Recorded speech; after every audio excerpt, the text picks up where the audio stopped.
기도의 힘은 어디서 나오느냐? 성령께서 우리를 기도의 사람으로 이끌어 주시기 전에 먼저 꿈을 주십니다. 하나님이 주시는 꿈. 그래서 꿈이 있는 사람이 기도를 놓치지 않습니다. 사람의 생각이 아닌 성령이 주시는 꿈. 내가 하나님 앞에 어떻게 살아야 되겠다. 내가 천국 갔을 때 주님 앞에 어떤 사람으로 서야 되겠다. 영적인 열망, 영적인 갈망, 이란 사람이 기도를 붙잡게 됩니다. 그래서 심령이 가난한 자는 복이 있나니 천국이 저희 것이며, 그래서 성령이 주시는 꿈을 붙잡으셔야 됩니다. 하나님과 연결되어 있는 이 모든 것들을 하나님의 뜻대로 어떻게 쓰임받을 건가. 맞아요. 그래요. 그런 생각을 하는데 거기에 대한 강한 열망이 일어나면 기도를 안 할 수가 없습니다. 내가 이렇게 살 수 없다. 지금 시간이 촉박하다. 어제는 히스토리로 끝났습니다. 지난 과거로 끝났습니다. 내일 미스테리입니다. 아무도 모릅니다. 그러므로 오늘 이 시간, 지금 이 시간 하나님이 주신 선물입니다. 이 선물을 누리십시오. 하나님의 은혜 아래서 최선의 시간, 최상의 시간, 최고의 시간, 하나님 아버지와 함께하는 시간입니다. 그래서 오늘 말씀 가운데 하나님을 깊이 만나시고 또 깊이 하나님을 경험하시고 그 은혜를 오늘 이 하루 유지해 나가는 겁니다. 오늘 승리하는 날이 되시기를 주의 이름으로 축복합니다. 아멘. 시작하겠습니다. 브라미서 TV 새벽 기도회입니다. 1월 13일 월요일입니다. 오늘은 요한계시록 6장 2절 말씀으로 총회장의 말은 거짓 그리스도의 말이다. 지금 이 말이 사람 입에서 나오는 말을 말하는 거냐, 아니면 타고 다니는 말을 말하는 거냐, 둘 다 포함이 됩니다. 계시록 6장 2절 말씀을 보시면, 이에 내가 보니 흰 말이 있는데 그 탄 자가 활을 가졌고 멸류관을 받고 나아가서 이기고 또 이기려고 하더라.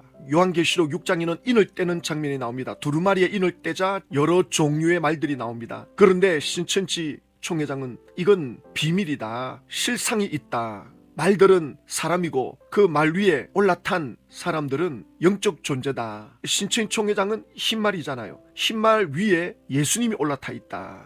그래서 인을 뗄 때 출현하는 흰말과 탄자, 활의 의미, 뭘 말하는가? 실상을 나는 알고 있다. 그러면서 말을 탄 자는 누구냐? 육체를 더러 심판하는 하늘 군대의 영들이다. 그래서 흰말은 육체를 말한다고 할 때 무슨 근거로 이 흰말이 사람의 육체냐? 이사야서 31장 3절을 인용합니다. 애굽 사람은 신이 아니며 그들의 말들은 육체요 영이 아니라 여호와께서 그의 손을 펴시면 돕는 자도 넘어지며 도움을 받는 자도 엎드려져서 다 함께 멸망하리라.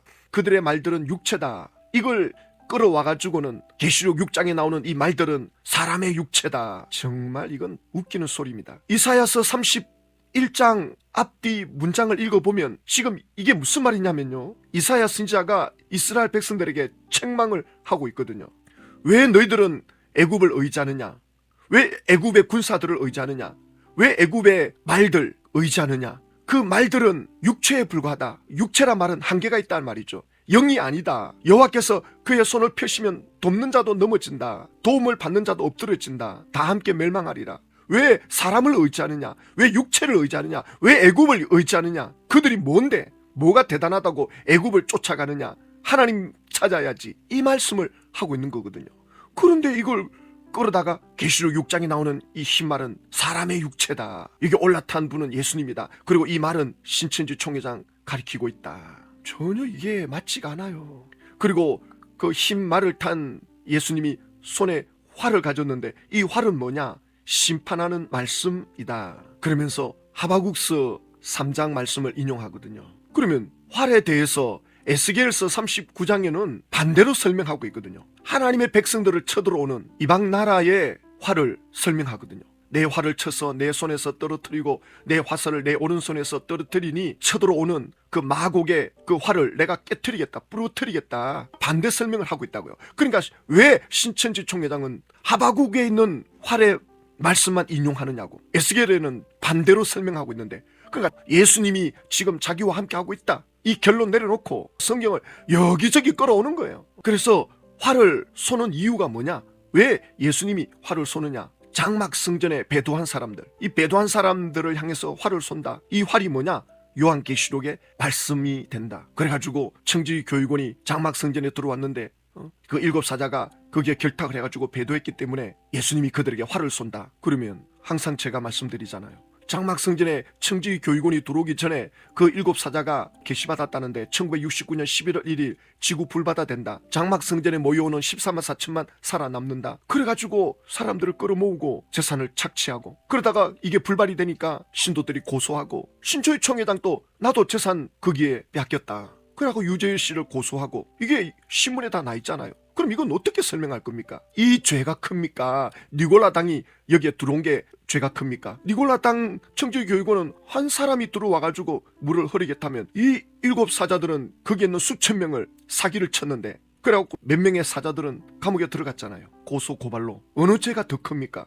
왜 여기에 대해서는 언급이 없습니까? 그리고 이게 다 상징이거든요. 그래서 상징이라고 하는 것은 추상적인 사실이나 생각, 느낌을 대표성을 띤 기호나 구체적인 사물로 나타내는 겁니다. 그러니까 흰말 타고 지금 활을 가진 왕관을 쓴 자가 이기려고 한다 할 때 이 전체를 이해해야 되는데, 신천지는 이거 하나씩 따져가지고 이 말은 누굴 이야기하는 거고 여기 탄 사람은 누굴 이야기하는 거고, 이거는 요한계시록이 아닙니다. 완전히 이건 뭐 이만희 계시록입니다.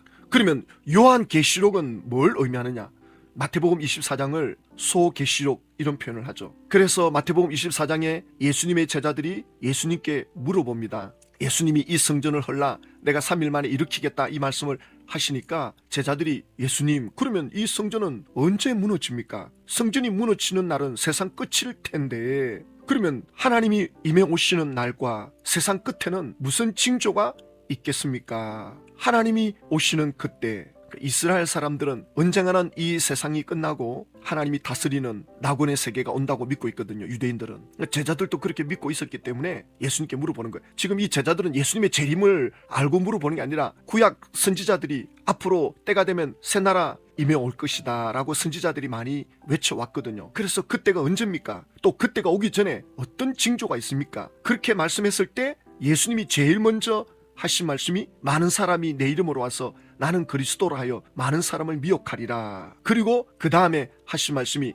난리와 난리의 소문을 듣겠으나 너희는 삼가 두려워 말라. 이런 일이 있어야 돼. 아직 끝은 아니니라. 그러니까 제일 먼저 내 이름으로 와서 나는 그리스도라 많은 사람을 미혹하리라 그랬거든요. 두루마리를 첫 번째 인을 때니까 흰말을 탄 왕관을 쓴 활을 가진 인물이 나와서 이기려고 하더라. 멜관을 받아 가지고 나왔는데 그 멜관이 성경에서는 뭐라고 말하느냐면 헬라어 성경으로 보면 스테파노스라는 표현을 쓰고 있습니다.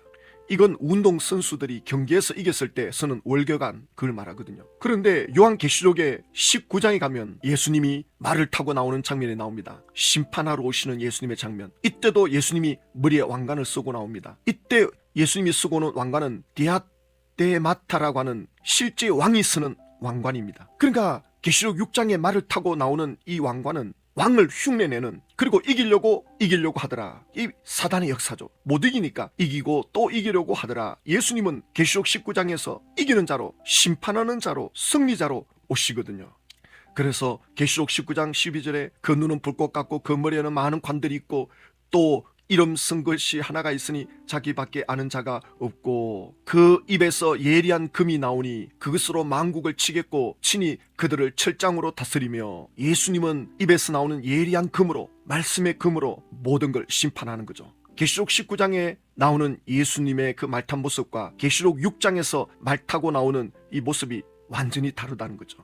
계시록 6장에 나오는 이 말탄 자, 예수님이 재림의 징조에 첫 번째 나타나는 세력이 내 이름으로 와서 내가 그리스도다, 내가 구원자다, 나를 따르라, 그래서 많은 사람을 미혹하리라. 그래서 흰말을 탄 이 인물은 예수님이 아니죠. 즉 그리스도, 미혹하는 세력입니다. 그리고 그 손에 활을 가졌다 그러잖아요. 활을 가지고 오는 그 민족이 아볼리온이라는 에스겔서 39장에서 말씀하고 있거든요. 그 아볼리온이라는 그 말에서 아폴로 신이 나오거든요. 아폴로 신은 로마 그리스 신화에 나오는 아폴로인데 그 아폴로 신은 항상 손에 활을 들고 다닙니다. 그래서 로마 황제들은 자기도 신격화하기 위해서 활을 들고 다니거든요.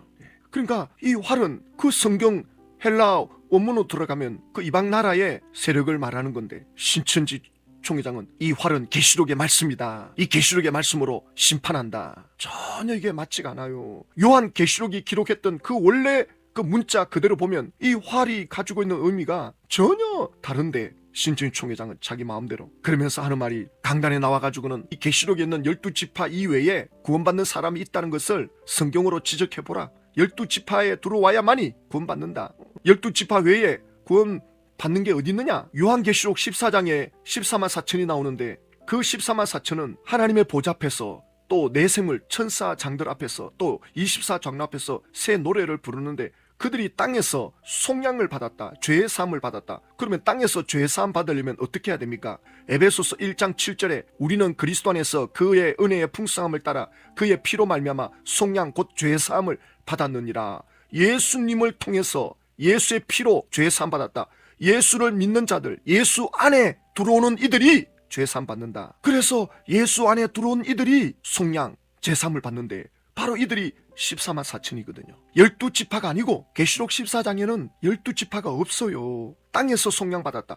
12지파가 아니고 예수님 안에 들어온 이들입니다. 12지파이 아니고 예수님 안에 들어가야 된다. 이렇게 말해놓고 있는데 어떻게 이걸 12지파에 들어와야 된다라고 우기고 있습니까? 그리고 그 14만 4천은 어린 양이 어디로 인도하든지 따라가는 자며 사람 가운데서 속량함을 받아 처음 익은 열매로 하나님과 어린 양에게 속한 자들이니 속량을 받았다. 예수의 피로 제사함 받고 하나님과 어린 양에게 속한 자들이다. 12지파가 아니고 예수님에게 속한 자. 예수님께 속하려면 예수님을 믿고 받아들이면 예수 안에 거하는 거죠. 예수를 영접하는 자, 하나님의 자녀가 되는 권세를 주셨으니 요한복음 1장 12절에 말씀하잖아요. 그런데 신천지 총회장은 이 흰말은 자기 자신을 말한다. 그리고 자기 등 위에 예수님이 올라타고 있다. 그리고 활을 쏘는데 바로 그것은 내가 전하는 계시록 말씀이다. 성경을 자기 마음대로 그냥 다 끼워 맞추는 거예요. 자기 위에 예수님이 올라타 있다면 예수님과 하나 됐다는 말인데, 그래 예수님과 하나 된 사람이 이런 삶을 삽니까? 예수님이 한 치 앞도 모르고 총회장을 이끌어갑니까? 한 몸이 돼 있다는데 예수님이 총회장을 통해서 계시록의 말씀을 전할 정도면 그럼 이런 죄를 짓는 것도 예수님은 모르십니까? 말이 안 됩니다. 그래서 총회장의 그 말은 거짓 그리스도의 말입니다. 말 타는 말이나 총회장 입에서 나오는 그 말, 그것도 거짓 그리스도, 가짜 구원자 노릇하는 말에 불과하다고요. 이번에 JMS 교주가 17년 징역 선고를 받았는데 JMS의 교리는 뭐냐? 하나님과 한 몸을 이루고 있다. 그래서 하나님과 한 몸을 이루고 있는 자기에게 자기한테 붙게 되면 자기와도 한 몸이 된다. 그렇게 사람을 세뇌시켜가지고는 인간 이하의 행동을 하잖아요. 신천지 총회장도 통일교 교리 영향을 받았거든요. 예수님이 자기 몸에 하나 돼 있다. JMS 교주도 신과 나는 한 몸이다. 교주들이 다 그래요. 그래갖고 죽지 않는다. 통일교도 그렇고 영생교 교주 조이성, 구인의 JMS, 신과 나는 한 몸이다. 나는 죽지 않는다. 그런데 사는 거는 진짜 사악한 삶을 살잖아요. 신천지 총회장이 예수님과 한 몸이다 해놓고는 그의 삶을 보면 열매로 그 나무를 판단하라고 했는데 그 열매를 보면 정말 치가 떨리죠. 그러면서 계시록 18장, 19장, 20장 이루어진다. 계시록 20장 열리면 14만 4천 순교자의 영이 신천지 14만 4천 육체 속에 내려온다. 이거는 무당들이나 하는 일이지 세상 어디에 이런 게 있으며 성경 어디에 이런 게 있습니까? 다 거짓말입니다. 귀신이 지금 그냥 장난을 치고 있는 거예요. 미혹의 영이 철저하게 속이고 있는 겁니다. 총회장은 아무것도 이루지 못하고 세상을 떠날 겁니다. 이렇게 마귀가 역사하고 있다는 게 눈에 보이지 않습니까? 저는 신천지 사역을 하면서 마귀가 이렇게 철저하게 역사하고 있구나 피부로 느끼면서 제가 영적으로 엄청나게 성장했거든요. 더 영적인 그 깊이와 넓이를 깨달아가는데 굉장한 유익이 저에겐 됐습니다. 이야, 마귀가 이렇게 교묘하게 역사하는구나. 그 배후에 철저하게 마귀가 왕노릇하고 있구나. 정치, 경제, 문화, 종교 그 배후에 마귀가 철저하게 지금 우리 대한민국에 5명, 6명 중에 1명은 이단에 미혹돼 있다 그러잖아요. 왜냐하면 예수님을 믿는 부흥의 역사가 2000년 역사에 대한민국 같은 나라가 없거든요. 그러니까 마귀는 틈만 나면 대한민국을 그냥 밟으려고 해요. 이때 하나님께 누가 서임 받느냐? 어둠의 권세가 설치는 이때 누가 빛이 되고 소금이 될 것인가? 하나님은 지금 사람을 찾고 있습니다. 여기에 서임 받는 거 최고의 영광이죠. 하나님은 그런 사람을 통해서 하나님은 하나님의 뜻을 펼쳐갈 것입니다. 그런 사람들에게는 성령의 기름 부음이 있고 성령의 역사가 있고 진실이 있고 그리스도의 능력이 빛과 소금이 되는 열매를 나타내게 할 것입니다. 우리의 세월은 그렇게 많지 않습니다. 오늘 우리에게 주신 하나님의 선물, 이 시간을 빼앗기지 마시고 붙잡으시고 한순간도 하나님의 은혜에서 멀어지지 않게 해달라고 간절히 기도하는 그러한 시간들이 되기를 주님의 이름으로 축복합니다. 하나님 아버지, 전국 12지파의 기도의 파수꾼들이 일어나고 말씀의 종들이 일어나서 이 거짓 그리스도를 막을 수 있게 하여 주시옵소서. 이 신천지 총회장의 이 거짓말을 막을 수 있게 하여 주시옵소서. 신천지가 무너질 때 신천지 분들이 탄식하고 절망할 것이 아니라 마귀에게 철저하게 이용당했다는 걸 깨닫고 그 빼앗긴 세월을 회복할 수 있는 것은 2배로 3배로 예수님 안에 들어가는 겁니다. 후회 없는 인생으로 회복될 수 있도록 하나님 은혜를 베풀어 주시옵소서. 예수님의 이름으로 기도드립니다.